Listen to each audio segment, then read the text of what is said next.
we're going to go ahead and get started.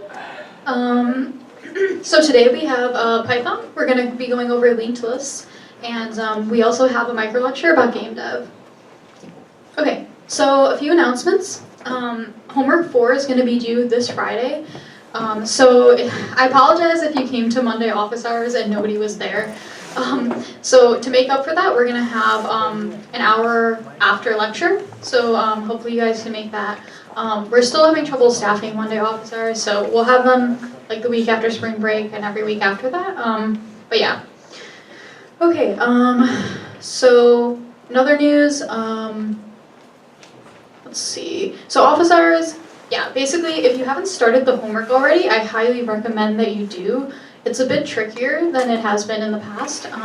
So I really recommend against starting it like Friday, because if you're planning on going home for spring break, or you run into an issue, there's not going to be office hours on Friday, so you're not going to be able to get help with that. So best thing to do is stay after lecture today, go to office hours Wednesday or Thursday, and just finish it up there. Apparently some of you are still having problems with Git, so our recommendation at this point is we've given you the resources, they're linked on the web pages. There's also thousands and thousands of Git tutorials out there, so you should have no trouble. These are very, very basic Git commands. We're not asking you to do anything special, so you guys can definitely figure it out. Do a little Googling. If you're having massive problems, come into office hours and we'll help you out. Okay, in terms of midterm logistics, can you raise your, question back there?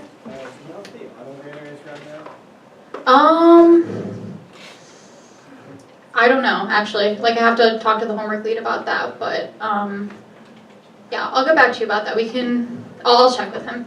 Anyway, okay, so midterm logistics. Raise your hand if you've already done a midterm interview. Okay, so quite a few of you. So a little bit of feedback. What are you guys thinking? I have candy up here, so it's actually good candy. It's not like the Butterfingers that we had for a long time. So I can also throw it to you if you don't want to get up. But somebody give me a little bit of feedback how they thought the process was. Yeah. I thought the question, when my interviewer described the question, was really unclear, so it would have been better if I could see the question instead of just having to be told it. Okay, yeah, so that's a fair point. Sometimes it's confusing when they tell you it and you have to remember it and you're thinking like, well, what does this actually mean? But one thing you can do during a technical interview is always ask questions so you can clarify and say, is this what I'm supposed to be doing? Or is this is this what you mean, right? So yeah, asking questions can definitely help with that, but that's a very fair point. Do you want one? No? Okay. Okay, anybody else? Because it's really good to get feedback. It helps us improve the class. There were some people over here who raised their hands saying you've interviewed. How about someone back there? Just any feedback, positive, negative, neutral? Yeah. I thought it was very fair. The questions, easy. Yeah, okay, so that's what we aim for. So the easy questions are pretty easy. The medium one might have given you a little bit of difficulty, so you might have solved it, but maybe you have a little bit of optimization issues, and then the hard problem you might struggle with a lot. But yeah, so that's good to hear. Okay, so if you have an interview tomorrow, Thursday or Friday, you should get an email from your interviewer pretty soon. So I think if you're on Friday, most of the rooms are in Siebel now, but Thursday and Wednesday we still have a lot of Granger rooms. So yeah, just watch out for those emails so you don't miss your time.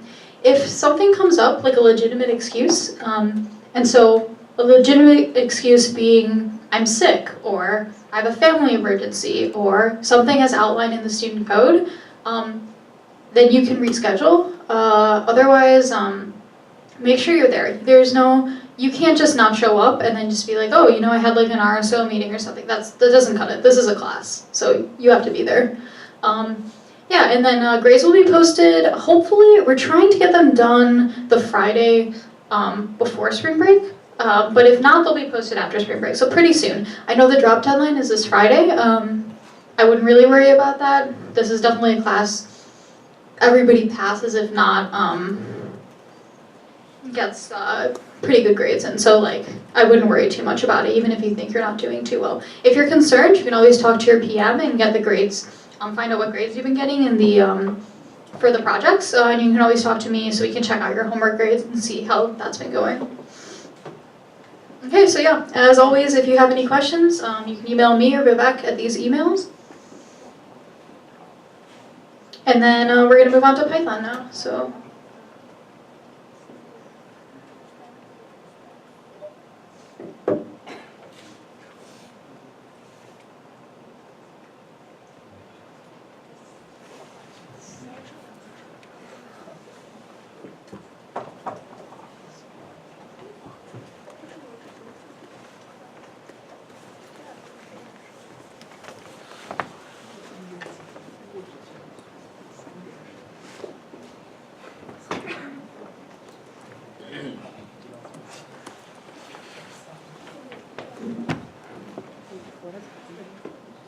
Nothing. She's talking about midterms. Make sure you go to midterm.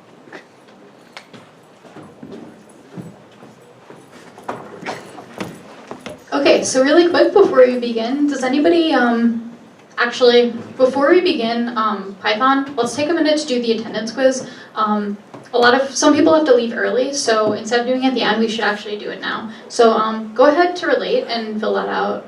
Just take a couple minutes to do that. Yeah. Could we like see the sign up sheet to make like, because I haven't gotten an email, I just, for the midterm, I haven't gotten an email, I just want to make sure I know. When is your interview? I'm like 99% sure it's tomorrow at 4. Oh, you can view the spreadsheet still. It's just edit access has been turned off. So you should be able to see it. I can post a link to it on Piazza as well, but yeah. Okay, yeah, so go ahead and do the attendance quiz for a few minutes.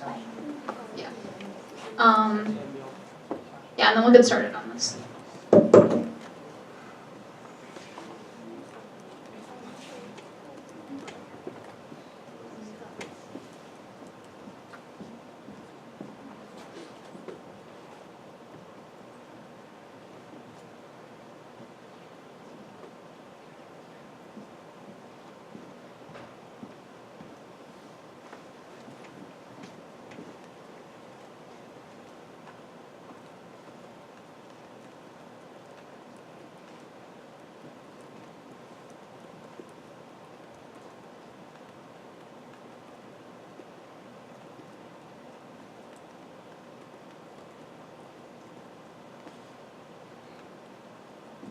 Is everybody able to access it?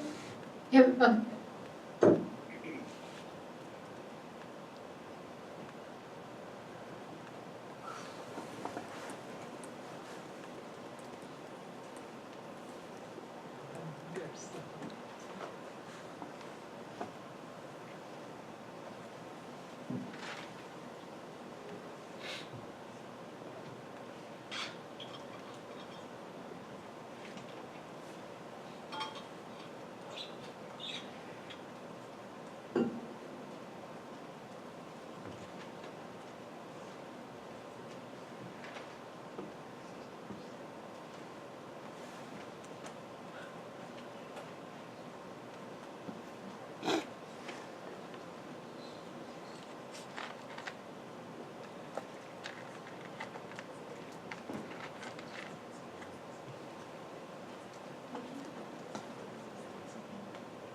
Okay, okay, if you guys are done with that, then we'll go on with the Python lecture. Okay, so before I show you what linked lists are, can somebody give me like a definition or a description of what you think a linked list is?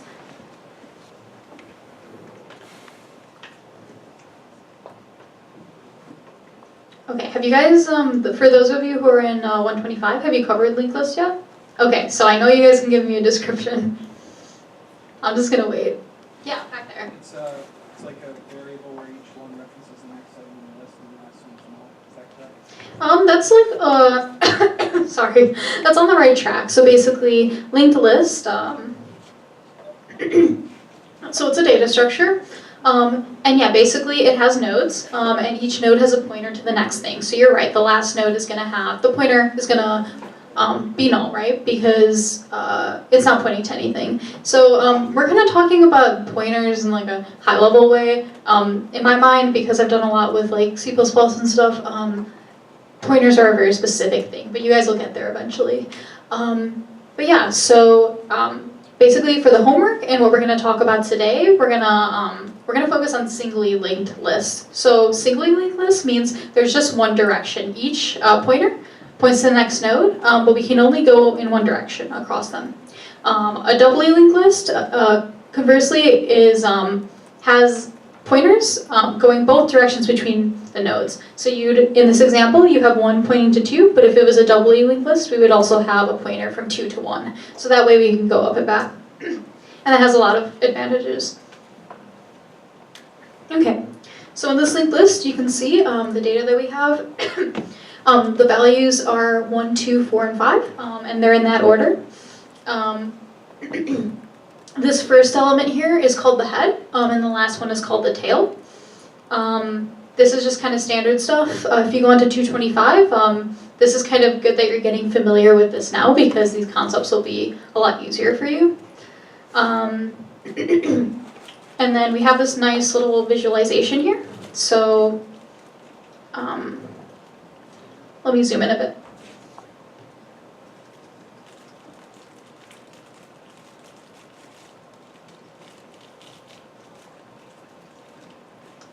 Okay, so you guys can see, we've got a nice linked list here. So we've got different values and they each have pointers to the next node. You've got your head node here and the tail one here. And we're gonna do a couple operations on these just to see how it works, right? So if I go here, I have some options. So I can create a node, I can search for a node, I can insert a node, and I can remove one. So what do you guys wanna do? Somebody just shout something out. Insert. Okay, so they have a couple options here, and these are maybe things you would think about when you're implementing or when you're manipulating a linked list.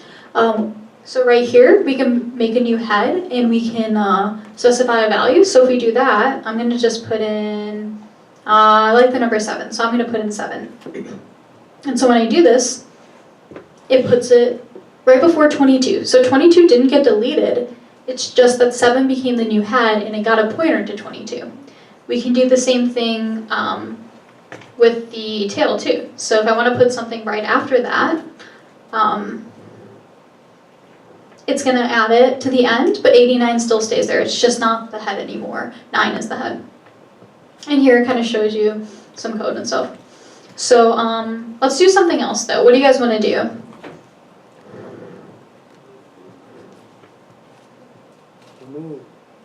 Remove? Okay, sure.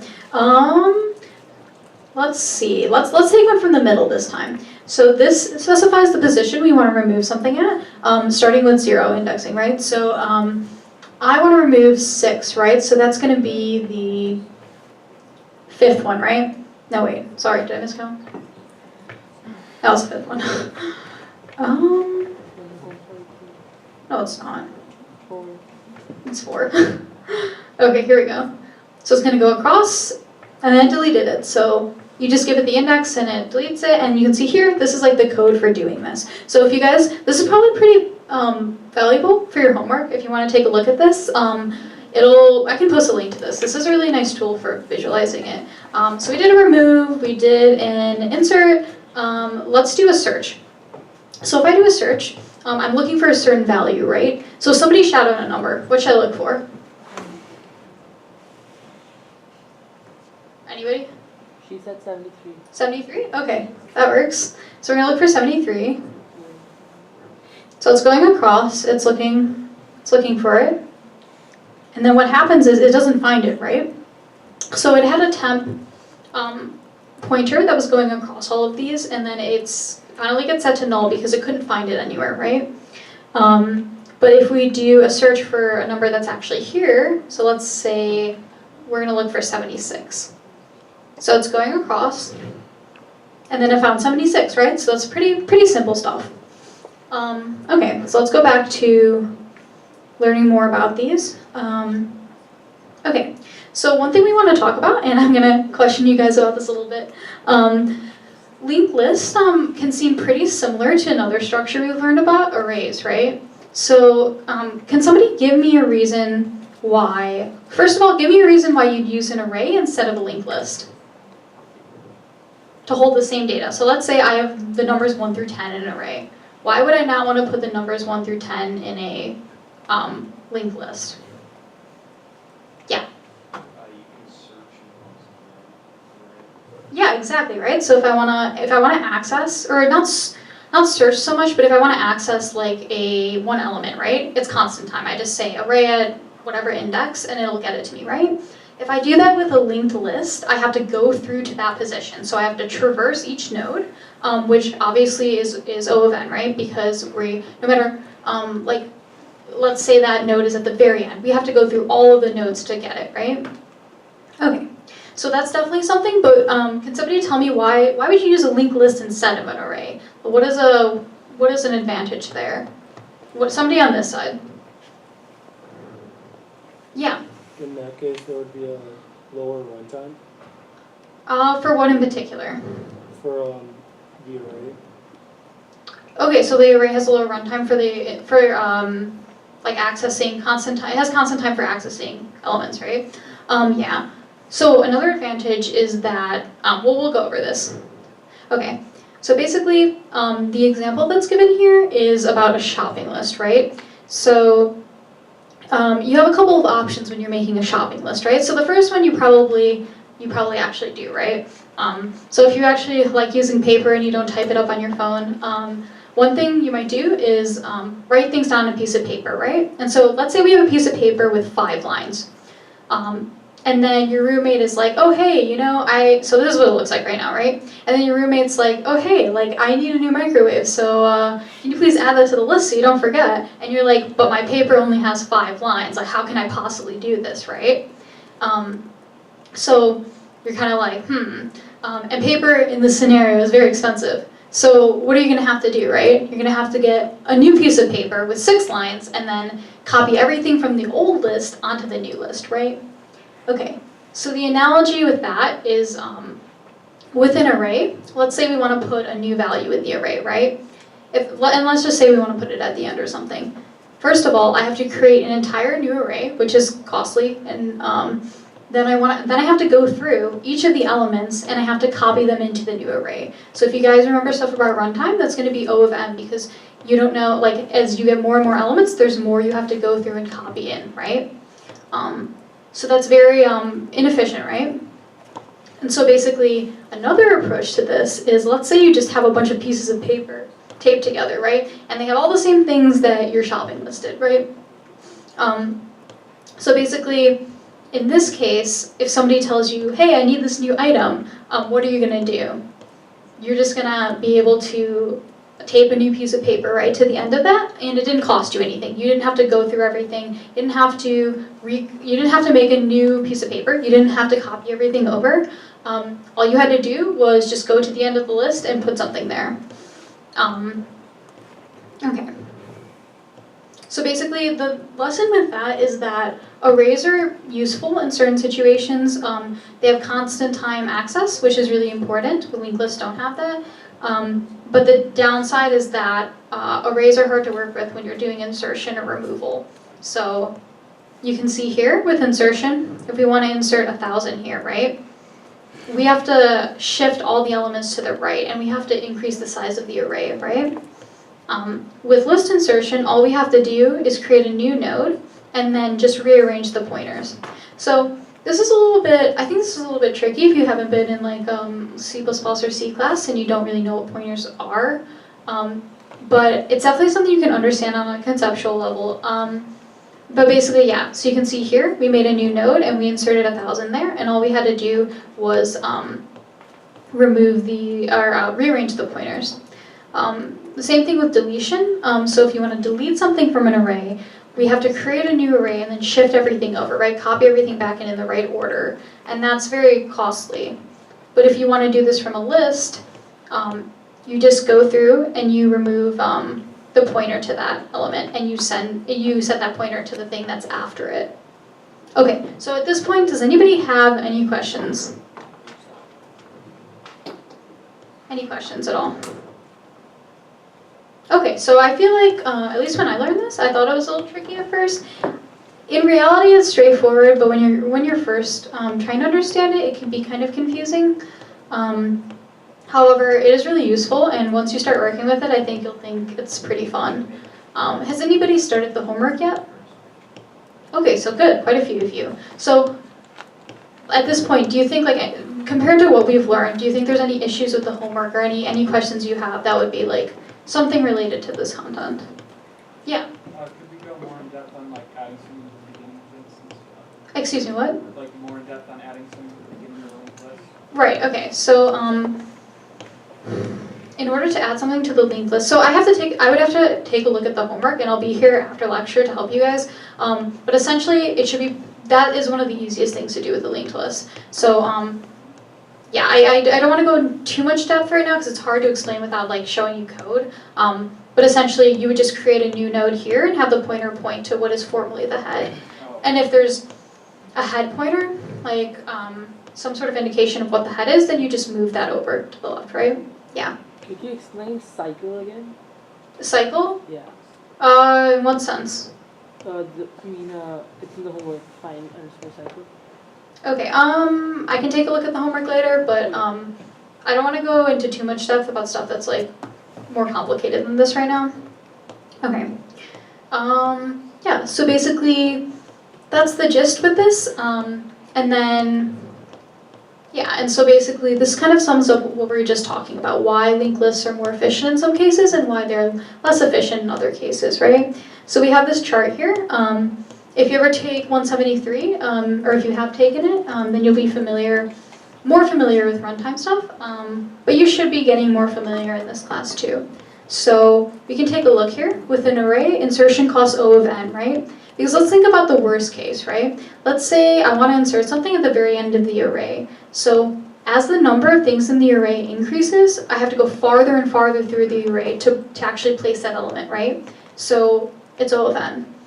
Deletion is the same thing. If I want to delete something and it's really far over, it's going to be, the worst case is O of n. Like the worst case is that it takes a really long time to get over there and delete it, right? But the good thing about arrays is that, yeah, element access is really fast. It's constant time. All I have to be is like array at 1 and I get the element there, right? Okay. And then taking a look at linked lists, insertion is constant time, which is really useful. So is deletion, right? And then element access, though, can be quite bad. So if we have to go find something, we're going to have to go all the way through to look for it, right? So it's not easy. Okay, yeah, and so the summary here is that if you want to do write and delete operations, linked lists can be a lot better for that because you can see they run at constant time. And there's caveats to that you'll learn in 225, and especially when you get to doubly linked lists and things, it gets more complex, but it also gets more fun.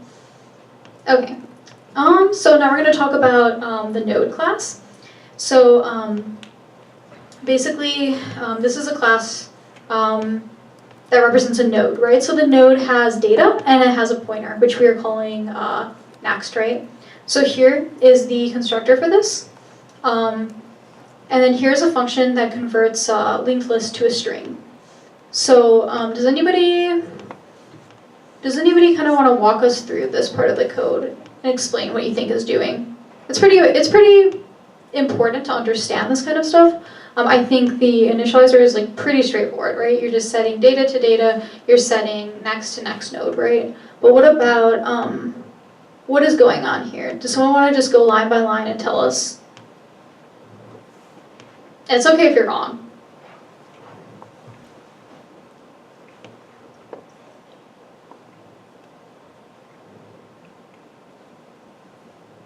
Just give us your best guess for each line. So,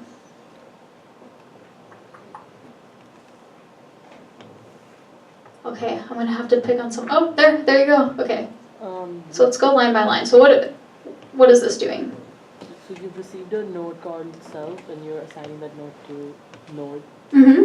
Okay, and then. Then basically node.data is probably maybe an integer or something, and you're converting it into a string. Right, because we're trying to, we're turning the linked list into a string. So, yeah, so we have basically a string here. And what about this line? Going to the next node. Yeah, so you're going to the next node, and then what does this loop do? Go to the end of the node and basically adds the string. So if the node.data has number 1 in the first thing and number 2 in the second thing, it's going to become 1 arrow 2 in string format. Yeah. So, yeah, exactly. So it's basically what it's doing is it's going through each node. You can see here every time at the end of the while loop, they set the node equal to node next, which basically just gets you to the next one, right? And then for each of those, we're going to print like the arrow, and we're going to print like the actual data, right? So let's go ahead, let's do this, and let's call the function. So what is this called? String. Okay. Doesn't look like it's called anywhere. Okay.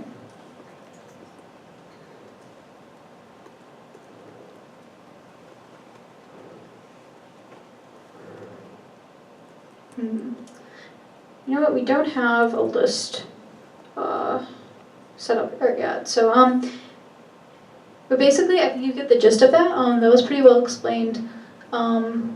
Yeah, and then basically, the last thing here is basically like different functions you can use to print your lists. So this one, if we run all these, let's just see. Here we go. So the result of this, so linked list with only 1 element, linked list with 2, you've got 3, and then intermediary linked list was this one. Let's see.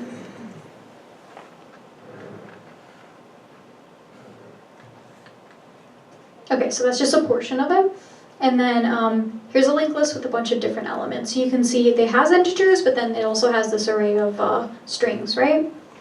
Okay. And then it has like, yeah, some of this. So, yeah, some more strings. So, does anybody have any questions at this point? Okay. Okay, so one last problem here is converting a list to a linked list. So there's a function here. We're not going to go over this in class, but if you want to, we post these notes. So if you want to go and check this out and try practicing, this is a really good exercise. And this type of stuff, if you're going to go on to like 225 and stuff, getting a really good grip on how to do this is important. So working with linked lists, super important. Just understanding how these work. And like practicing problem solving. So this stuff might seem intimidating. I know like when I started things were intimidating, but if you keep going, like you're gonna start building those skills, and thinking about data structures is really important. So yeah. Okay, so that's basically all we have for Python this week. And next we're gonna have a lecture on game dev.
Hello? Can you hear me? Is it? Yeah, I guess we're doing this.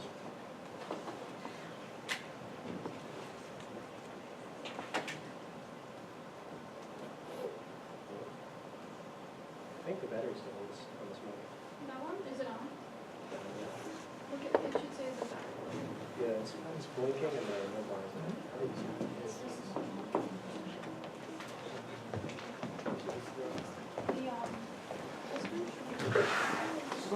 Hello? Oh, okay.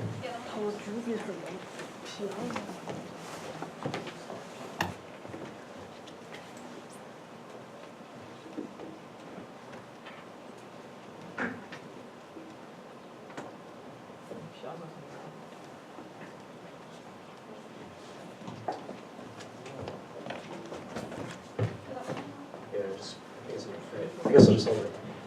1, 2. Can everyone hear me in the back? Can you guys hear me back there? Everyone? All right, cool. Let me know if it's too loud. It's a little too ASMR for me, but that's okay. This is a micro lecture on game development, what goes into it, and how you can get into it yourself. I'll talk a little bit about myself first. My name is Jack Ducham. I'm a junior in computer engineering. I decided, I think about the summer before my freshman year, that since I really, really liked games, I thought it would be really cool and really fun to try making them, and I was wrong. It's actually really hard.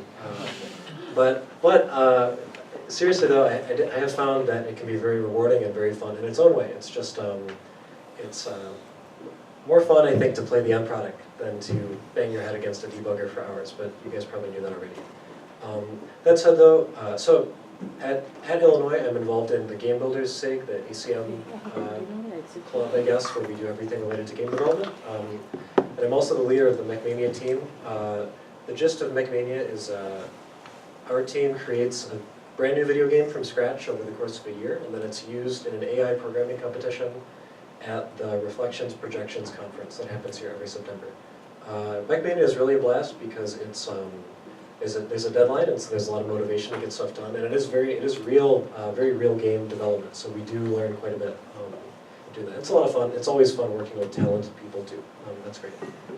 And it was MechMania. My first MechMania was freshman year. I did some game design work for them. I decided I should try and get involved with everything related to game design, and so I signed up for MechMania. And that first MechMania, that September, was what really hooked me. There was something incredibly special about sitting in a room like this one, actually. We were upstairs in 1404, I think, and standing in front of 100 people, really, who were all playing and like really focused on the game we had made was awesome. That's just a really incredible feeling, and that's what I want to, that's really just what I want to do. That's what I want my team to experience again this year. That's enough about me. The general structure of this talk, I'll talk a little bit about how games are made, very high level, in the real, quote-unquote, real world. Then I'll talk about how you can make games and how you can get started and some guidelines for maybe your first project. And then we can do questions at the end, because hopefully there'll be questions. And I guess feel free to raise your hand in the meantime as well. There'll be plenty of, it's pretty informal. And I guess there's candy up here, but I don't want to hit you with candy. It's going to be anyway, who makes video games? I guess we can do a show of hands. Does anyone here play video games ever in their free time? Video games? I love them. All right, plenty. That's almost everyone. If you don't, that's cool. Games are for kids. Let's be real. So even if you think about even your favorite game, actually raise your hands again so I can pick on you. It'll be funny. Oh, they all go down. You raised your hand, right? What? Yeah, no, there's no mind. Oh, yeah. What's your favorite video game of all time? Probably Snake. Probably what? Snake. Like the arcade Snake? Yes. That's badass. I'm allowed to say badass, right? I don't want to corrupt the young minds of our freshmen. So even if you think about a game like Snake, right? Although you actually picked a pretty straightforward example. Even if you think about a game like Snake, there's a bunch of stuff you need to make a game like Snake. If you've got unless you're really old school and everything's square, is if you have like an actual snake character, right, that's moving around, someone's got to draw the snake, you got to program it. If you want to ship it, especially if it's in an arcade, there's a huge amount of red tape to make that happen. Someone's got to build the arcade cabinet, right? So I'm going to go through and talk about like these different big umbrellas of disciplines. I hope I'm not fading in and out too much. My hands are I'll start with art. So I know since you're doing Python stuff, there's programming experience here. Does anyone here have an art background? Do you sketch? Do you draw? All right, cool. But that's fine, but the reality of this industry is that the vast majority of games these days, even if unless you're working on your own for 10 years making Stardew Valley or whatever, and even then, you will always have to interface with people who do different things from you, who are specialized in different ways from you. In my opinion, it's really awesome. It's a great opportunity to learn, right? But the interdisciplinary nature of your work does add a lot of extra difficulties. If you're doing, if you're working on a game, your artist might not know what Git is. You wouldn't expect your artist to know how to take the assets that they create and integrate them into your engine, and you wouldn't want them touching your beautiful code either.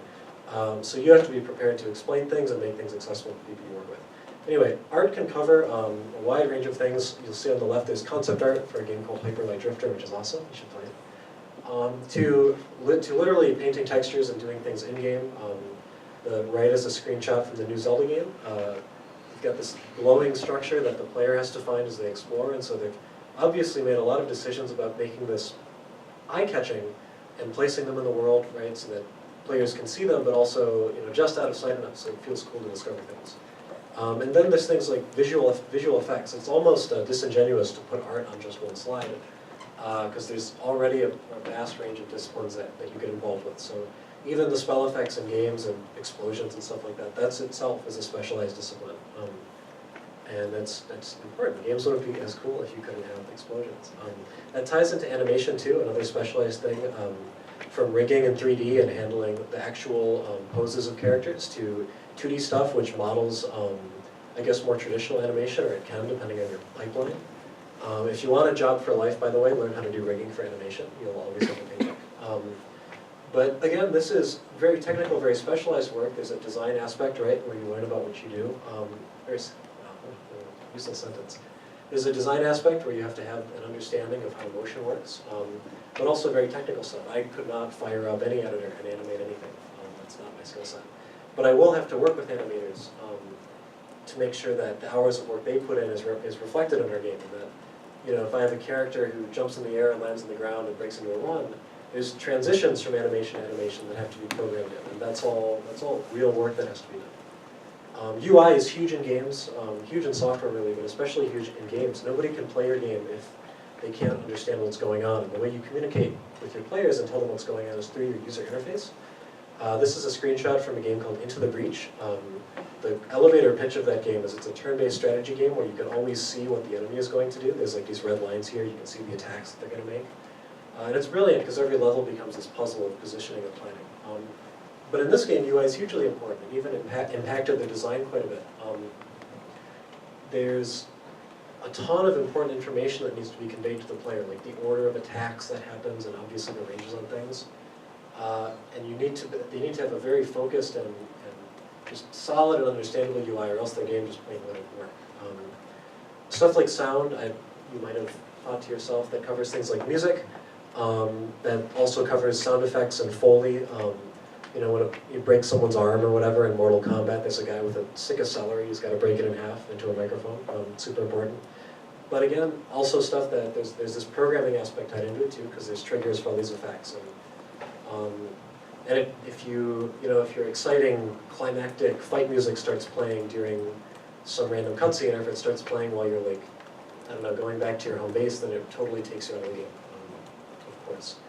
And then game design. So game design is sort of a nebulous thing if I had to pick one thing that's the hardest to sort of get out of all of these categories, it would probably be game design. It's hard to talk in my hands while I hold this. Game design you might imagine that game design is about coming up with really hot ideas for games, and I'm sure it is to some extent. But the interesting thing about ideas is that everyone has them. And if I had more time, I'd make you all just sit here and come up with game ideas. Because honestly, even if you think you're the least creative person on the planet, everyone in this room could probably come up with 100 pretty solid ideas for a game in like half an hour, probably less. And if you start, I write down if something cool comes into my head, I try to write it down, it can be fun to do.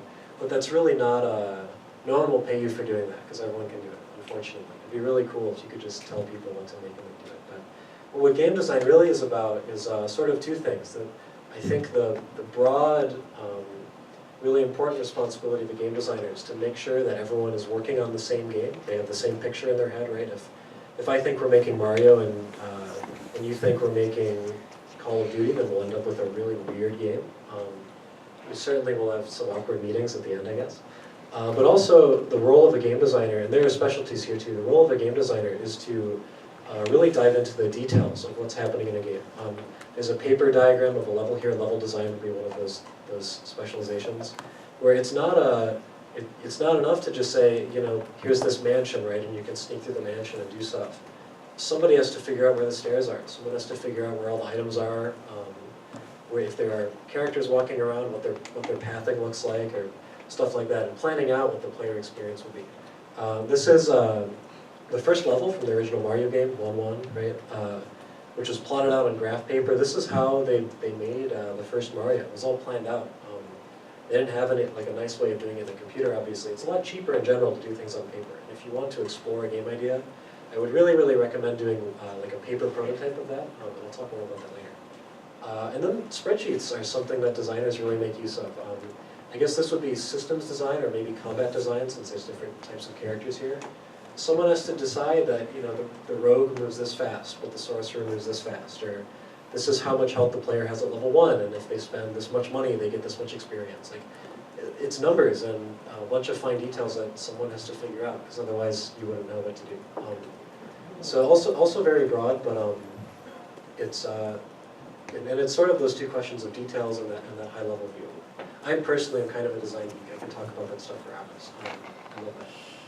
And then programming, so I know you guys, it's a CS class after all.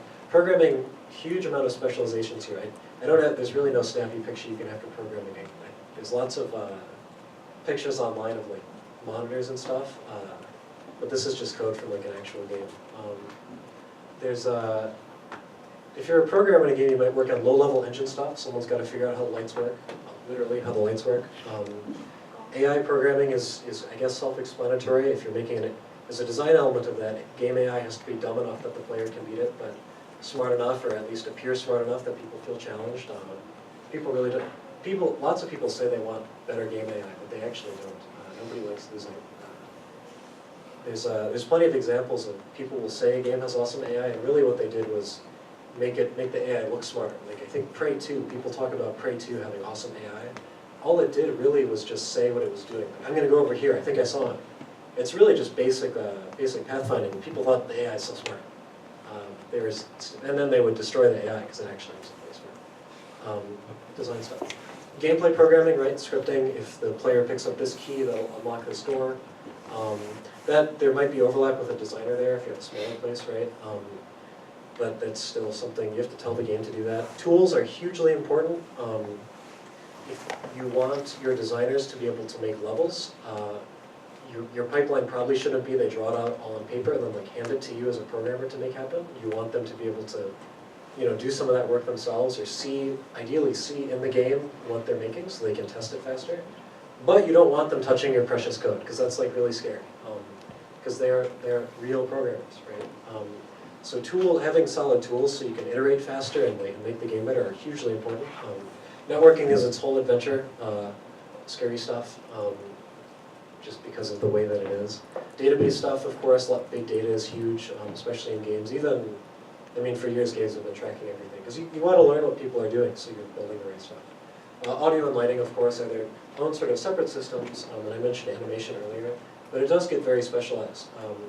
There are definitely people who I think argue a very solid point. They say that games programming is arguably one of the more difficult schools of programming. And I think that can be really true just because of the wide array of problems that you have to solve. Is this even picking me up? Is it? I'm worried I keep doing this. Anyway, there's so many different types of problems you'll have to solve when you're working on a game. And that can be difficult, but I assume that you guys like challenging things and you like exciting problems. You probably wouldn't be at the school if you didn't.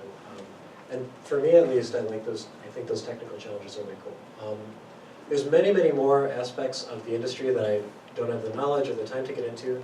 Testing is hugely important. Obviously, you can't release a buggy game within reason. Marketing is huge these days, especially production, making sure you have enough resources for what you're doing. People gotta get paid.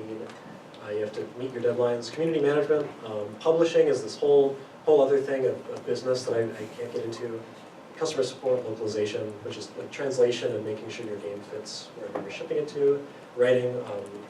The takeaway here really is that it's extremely interdisciplinary. You will invariably be working with people who both metaphorically and literally don't speak the same language as you. You have to be ready to communicate with people who are way different from you. I think that's awesome. It's really, really cool to work with talented people who like know things that you'll never learn and or you can't do.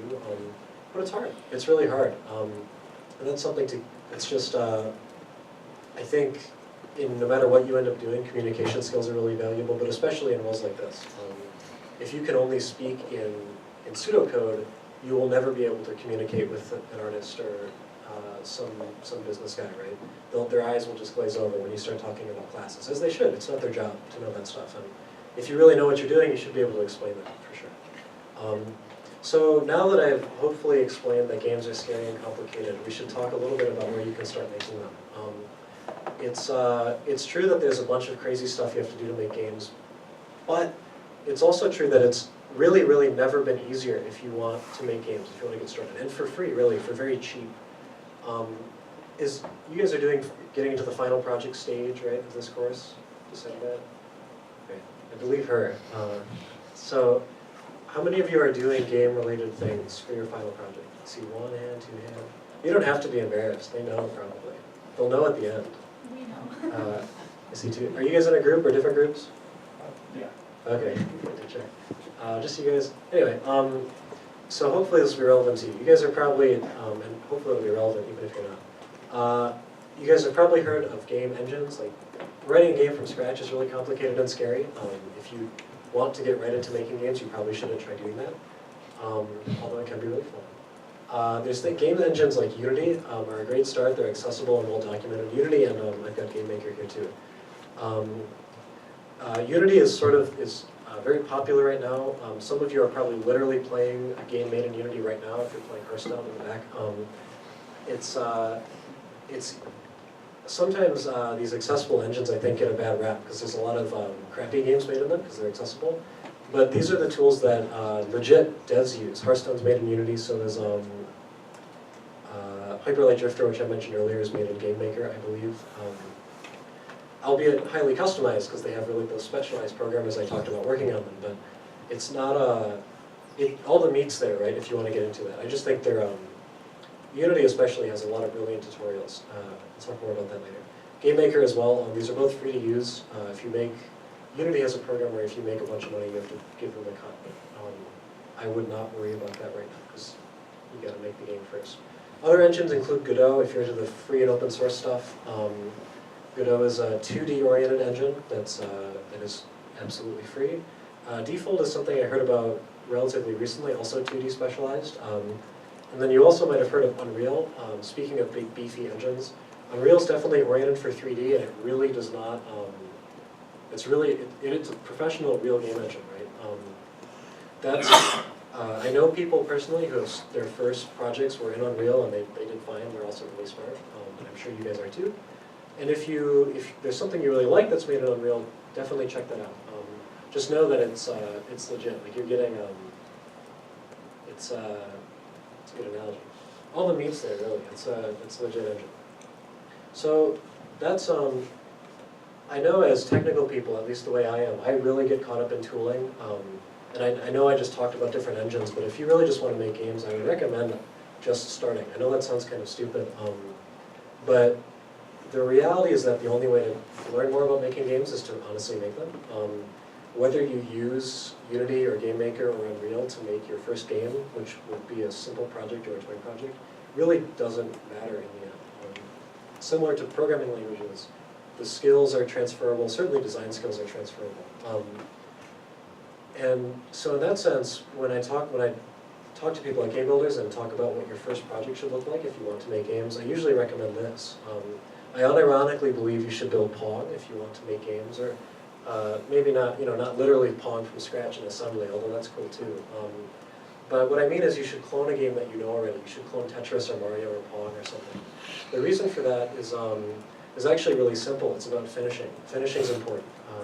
great saying is that the first 90% of your project is what takes 90% of the time, and it's the last 10% that takes the other 90% of the time you have. It's really hard, really, really hard to finish things. And so if you've never done something like this before, you don't know how much work it is.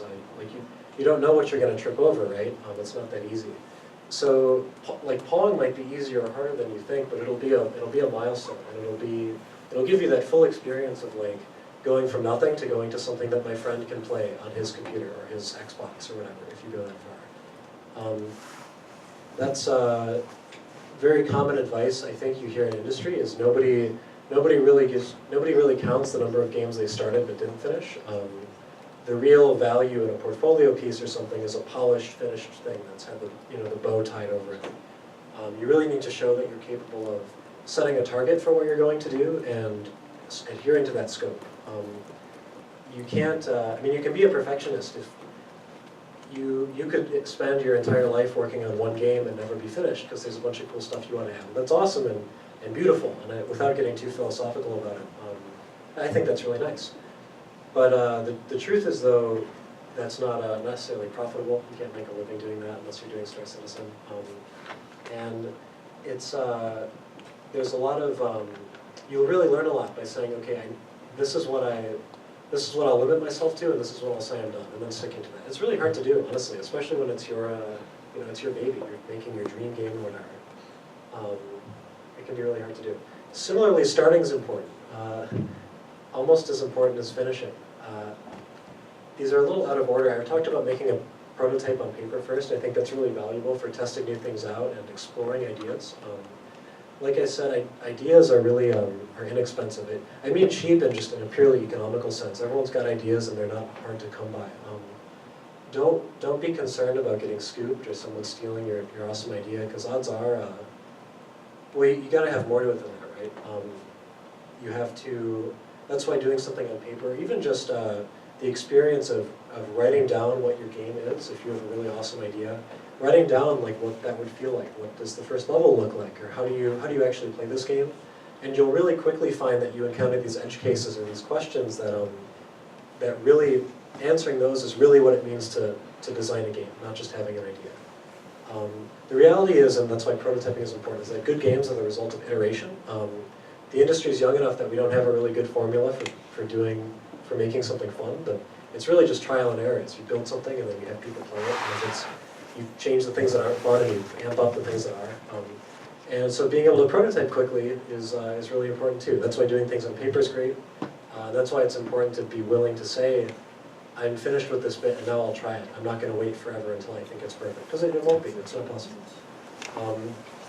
If I had to give one piece of advice to people who are getting into this, if I could go back and talk to myself, I guess, a couple of years ago, that's really, the reality is it's really hard to make games. And so by keeping your site, by starting very small with these small targets of a pawn or whatever, and working your way up, that's really the best way to learn, because then you won't get totally overwhelmed and just quit. Because you don't have any way of knowing how much time your courses will let you take to make games and how hard it will be. And even if it's really what you want to do, because if you make Pong and you realize you hated every aspect of it, and the thought of anything more complicated is miserable, you shouldn't make games.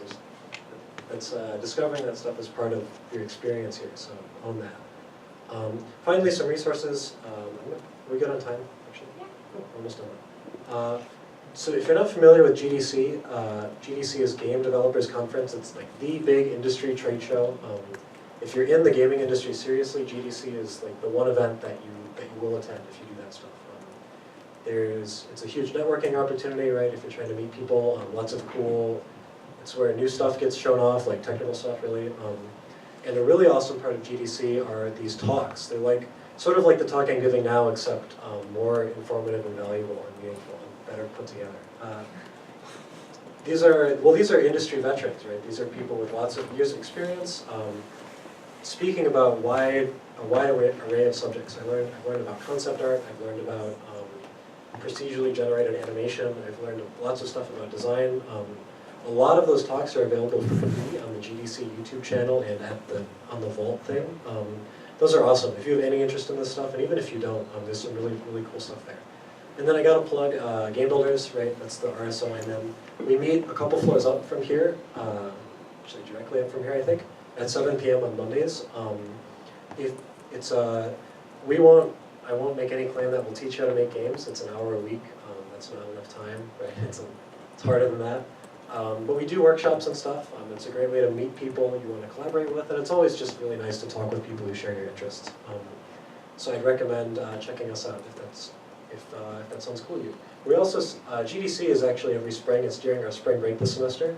And Game Builders some people from Game Builders go every year, and that cost is subsidized a little bit too. So lots of fun stuff going on there. I think that's everything. Thank you guys for listening.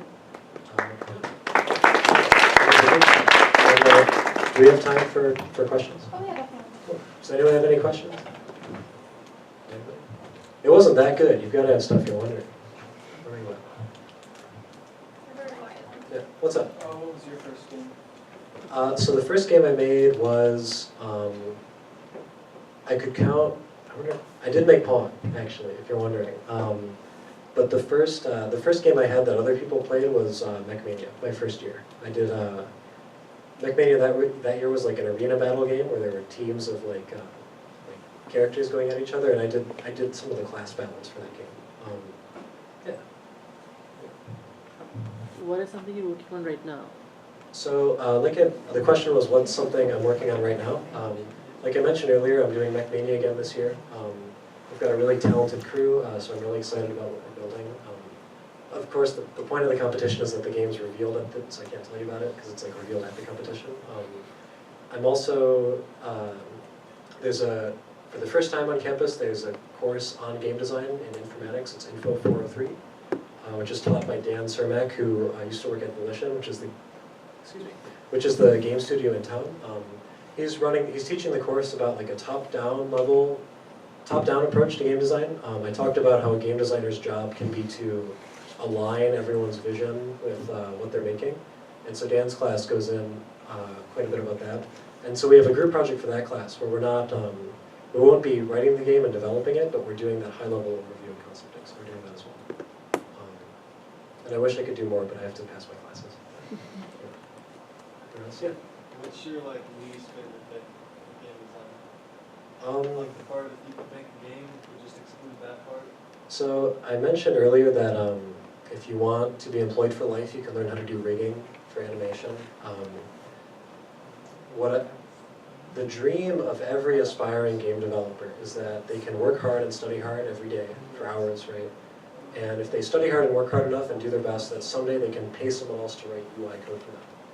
Similarly to the rigging stuff, if you can do UI stuff and if you dig that, I'm exaggerating a little bit, but UI is really, really hard and really important. I think they've made it better since I last wrestled with it, but Unity's UI used to be a little wonky, and I just wasn't good at it. So that's something I want to get better at, I guess. I just wish I had more time in this work and more motivation. It's hard, really. I don't want to get too preachy, but discipline's really huge with this stuff. You got to make game, right? That's the only way to do it. So figuring out how to make yourself put that effort in, and you're learning more stuff outside of your degree, and that can be really tough. But if you can do that, you can do whatever you want, because that's really hard. Does that answer your question? UI is hard. It's all hard. What else? Yeah. Say again?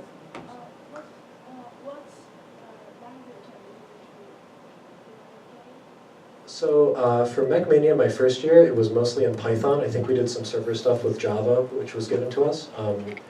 Unity scripting is done in C#. I think you guys had some exposure to Unity before. Wow, not even. Usually you get nods or shakes. I gotta wait. That's cool. So Unity scripting is done in C#. I think Unreal is all C++. And yeah, so mainly with Unity, which is what I've used a lot, there's C#. That's my main exposure to it. Yeah, if you're doing really low-level stuff, it'll be C and C++ probably. And then, yeah. Anyone else?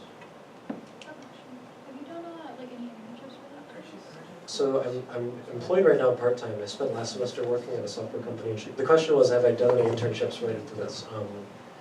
The place I work, we make, it's called Capsim. I guess not a traditional games company, since we make sort of educational games, so like simulations for business education. The gist of what we make are, if you're a business student, it's like putting you in the seat of someone running a company and giving you that experience. It's kind of technical stuff. So that's what I'm doing right now. But there are a lot of parallels, I guess, with making like the big flashy games that you play for fun. In that there's technical content that I don't know, like the business stuff, all the math about interest or whatever I had to learn, and coordinating between different teams. It's been a really cool experience for me working in that interdisciplinary stuff. But yeah, that's what I'm doing now. There's actually a common misconception is that there are no internships in game dev, but if you look, there are. I didn't give a list of you guys because I'm trying to get work myself, but it's the main differentiator really is what you do in your spare time, building out that portfolio. So, but even if you look at the studios who make the games you love to play, like big names like Blizzard does internships every year, for example. So that kind of stuff is out there if you look for it and if you work hard and all that stuff. Anyone else? Cool, thanks again for having me. It's been a blast. Good luck with your projects. Oh yeah, were you raising your hand or clapping? He's doing the longest clap of his life. Thank you. All right, thanks so much for having me. Good luck with your projects and have an awesome spring break. Thanks guys.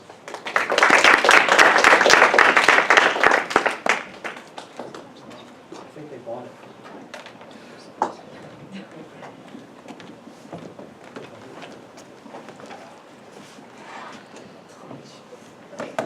So if you guys want to stick around for office hours, you can go ahead and do that. We'll be here for an hour. Otherwise, we'll see you after spring break. So yeah. Questions about the auto grader are better directed at the homework lead, but I can pass on those questions and hopefully we can get something up on Piazza today. Yeah. It will run at some point. It will be a thing. You know, Yeah.